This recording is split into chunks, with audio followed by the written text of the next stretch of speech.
बप्पा रावल की वंश परंपरा में जन्मे मध्यकालीन इतिहास के उस सोरे शिखर एकलिंगनाथ दीवान महाराणा सांगा का देश के सबसे बड़ी पंचायत में अपमान हो जाता है और इसके प्रत्युत्तर में केवल खाना पूर्ति होती है। तब यह सोचने का विषय है कि भारत को राणा सांगा के बारे में बताने में हमसे कहां चूक हुई। शायद हम यह बताने में चूक गए कि जिस इब्राहिम लोदी को राणा सांगा ने खतौली और धौलपुर 2 युद्धों में पराजित कर उसके प्रभुत्व को नष्ट किया, कम से कम उस इब्राहिम लोदी के लिए तो राणा सांगा बाबर को निमंत्रण नहीं दे सकते।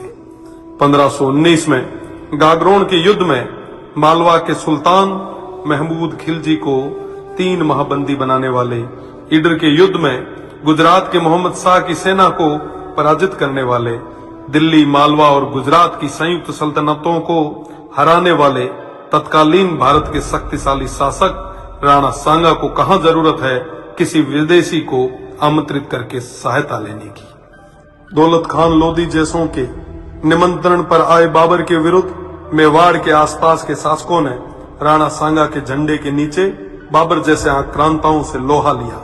जिस राणा सांगा के साथ आमेर से पृथ्वीराज जी कछवाहा, बीकानेर से कल्याणमल जी, जोधपुर से मालदेव जी, मेड़ता से मीराबाई जी के पिताजी रतन सिंह जी व वीरमदेव जी, ईडर से भारमल जी, बूंदी से नरबत जी हाड़ा, सिरोही से अखेराज जी देवड़ा, सादड़ी से झाला अजय जी, चंदेरी से मदीनी राय प्रतिहार जी, हसन खान मेवाती सहित आसपास के सभी सरदारों का सहयोग हो, उन महाराणा सांगा को किसी विदेशी की सहायता की आवश्यकता नहीं।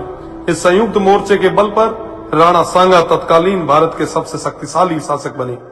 फलस्वरूप स्वयं बाबर ने राणा सांगा को अपना सबसे बड़ा शत्रु बताया। राणा सांगा ने इस संयुक्त मोर्चे के बल पर बाबर को बयाना के युद्ध में पराजित किया और बाबर की सेना को भागना पड़ा।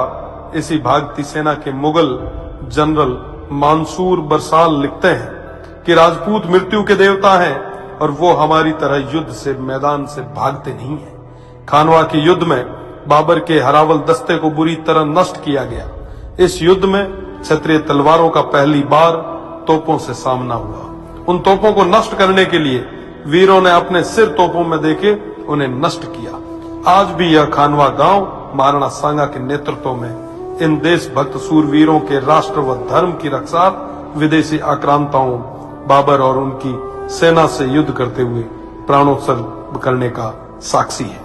राणा सांगा न केवल वीर थे बल्कि सभी धर्म और पंथों का सम्मान भी करते थे। राणा सांगा उत्तर भारत के स्वाभाविक नेता बन के उभरे।